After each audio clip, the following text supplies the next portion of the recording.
Hi, I'm Michael Heavey. I'm a resident of Lucan since about 1989. We came across this house a couple of years ago. It was for sale, an estate sale, local family. The lady had died, Mrs. Cully, and the house was on the market. It was somewhat derelict, and it's a prominent building. It's a beautiful building. It's a historic building, an intriguing history going back to the 1740s. Gardenville, in the context of Lucan Village in Primrose Lane, is generally accepted the outbuildings and stables of Lucan House are by James Gandon, architect, and it falls into place that the steward's house is by the same hand. In 1740, there was a devastating famine in Ireland caused by a one-year weather event, and the local landowners, as a social welfare response, decided to build a huge kitchen garden here so they would have a food resource. And to do that, they needed a gardener and they provided accommodation. So this house is basically the result, I think, of the 1740 famine, or it was around that time anyway. But this house remains. This house was the steward's house or the gardener's house for Lucan House. This little house is a sort of an intrinsic part of the history of the village. Absolutely needed to be saved and preserved. My name is Mark Charles. I'm a carpenter by trade. We basically do full restorations of old buildings, second fix, first fix, roofing, basically all aspects of carpentry and construction. He had told me that he was interested in buying this house, so we come out and surveyed it with an engineer. I personally surveyed it myself. To look at the house, it looked fine, but then we started doing an inspection, a visual inspection, we realised there was a lot of issues going on here. Briefed Mark was, it's not a house you could really price because you don't know what you're going to uncover. Rising damp, the roof was very bad condition, to be honest. The timbers were all rotten. So we had to strip it back in sections. Obviously it was winter time when we were doing it. So we had to strip back, take the wall plates off, they were wet, red, rotten. And then we put the new wall plates on, carried on, covering it as we went along. We probably kept approximately 65% of the original slates. There was a lot of damage done. The ridge tiles were original, some of them were in poor condition. We sourced a lot of places, salvage yards. We got the majority of it from Mixed Brother, Phoenix Salvage in Roscommon. The initial contact was the slates, and we were in a position to supply the slates, the right size, the right quantity. So they're all blue Bangor slates, which would be almost compulsory now with a building of this age. And there was a lot of work in that. The whole process of the roof probably took about 6 weeks, 7 weeks. All new lead flashing, valleys, the whole lot. We took all the floors up, we dug down, we put in hardcore, put in our insulation, radon, did everything. We had a damp store in here as well. They injected all the walls, the tank, everything up approximately 1,200 up off floor level. When we're taking up the original flooring, we realised that the back part of the house there, when you come in the front door, we discovered that it was an addition that was built on in 1831. And the reason we know that is because Daniel Whelan, which we took up the floor and we found his autograph here. And that's dated September the 20th, 1831.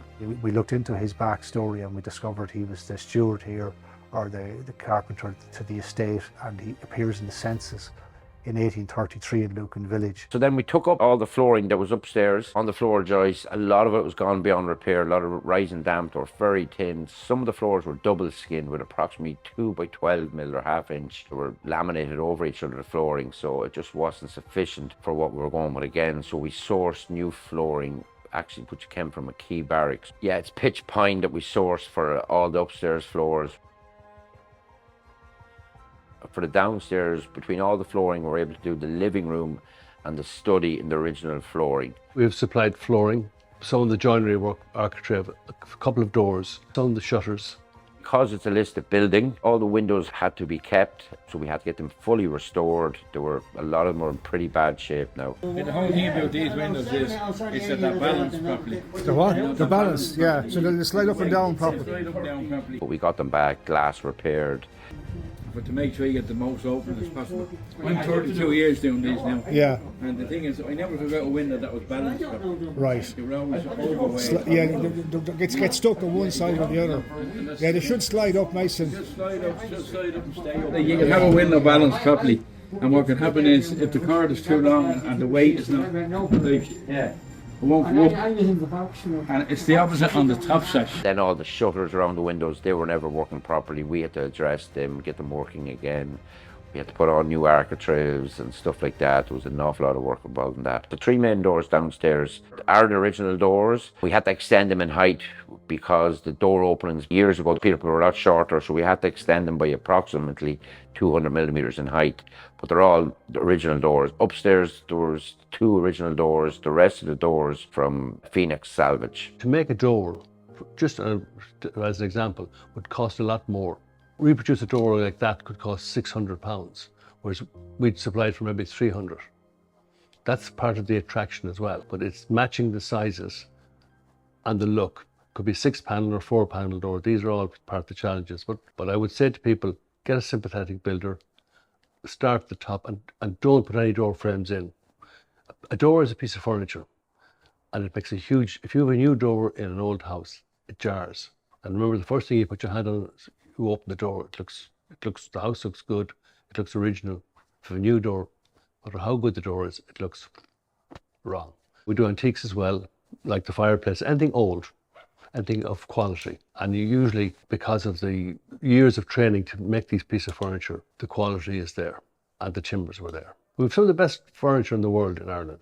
The stairs, as you can see, there was a lot of work on it. When we first came in, it was all subsiding. It was covered in carpet, but when we took them up, we realised there was lovely boards there. We did spend approximately 2 weeks on that stairs. We had to open it up. Initially, the bottom section here was all closed in. It was more for storage. There was no ventilation at one point, so we actually opened it up from the underside. We had to literally jack it up with a 2-ton jack. Glue it, brace it. We put support walls underneath there, knee walls. Even to preserve that stairs, the amount of time that took to do it correctly, it's like absolutely painful time-wise and absolutely painful financially. But we have the old stairs there, and it's good for another 250 years, hopefully. There was a lot of wear, so we replaced the nosing on nearly every tread or every step. 300 years of wear, that's what's going to happen. So we replaced all them, and then we got it all stained back and got it professionally sanded, and that's what you have here today. We think it's the heart of the house now, to be honest with you.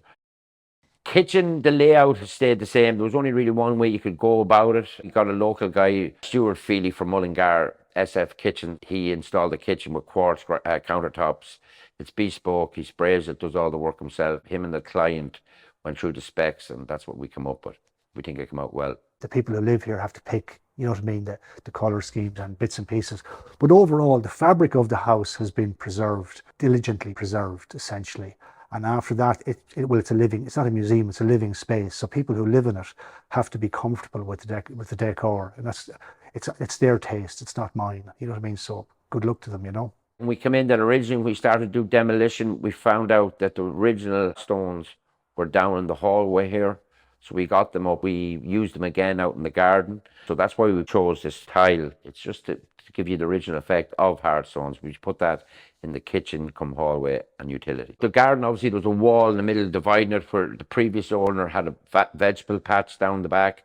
So Robin Hall, in fairness, under his instructions, and he was right in what he was saying, he said it'd be best to open it up, which we did, and we think it looks great. What were the ideas that you gave Mick or Mark about the house? To make the garden look as large as possible. Which I think stands to it, really, doesn't it? The garden office evolved, to be totally honest. Yeah, initially we were just going to stick a standard cladding roof on it, just have one door into it, no windows, no nothing. And then Mick, while we were down there, Mick decided we might as well turn it into a garden office. So we went all out. So we took up the floor, we put it in the underfloor insulation in, we poured concrete, we put warm board on all external walls. We shuttled ring beams, and then we clad the whole thing. There's 26 solar panels up there at the minute, but yeah, that's what we went there. The garage, it was just a footprint there that hadn't been used in approximately 40, 50 years. There was wall built up approximately a metre high. So we built up the wall, shuttered ring beams, put a roof on it, put the roller shutter door on it, did some shuttering inside. The wall was starting to collapse, so we clad over the whole lot to stop it from basically breaking up. The top layers of stone was starting to fall apart. The essential thing is the fabric of the house has been preserved. It's basically in good, very, very good nick. New roof, new walls, new ceilings, new floors, recycled floors, recycled doors. We haven't altered the building. We've modernized it and brought it up to current standards. It's part of the essence of Lucan Village, and it's a privilege and an honour to be able to partake in its restoration.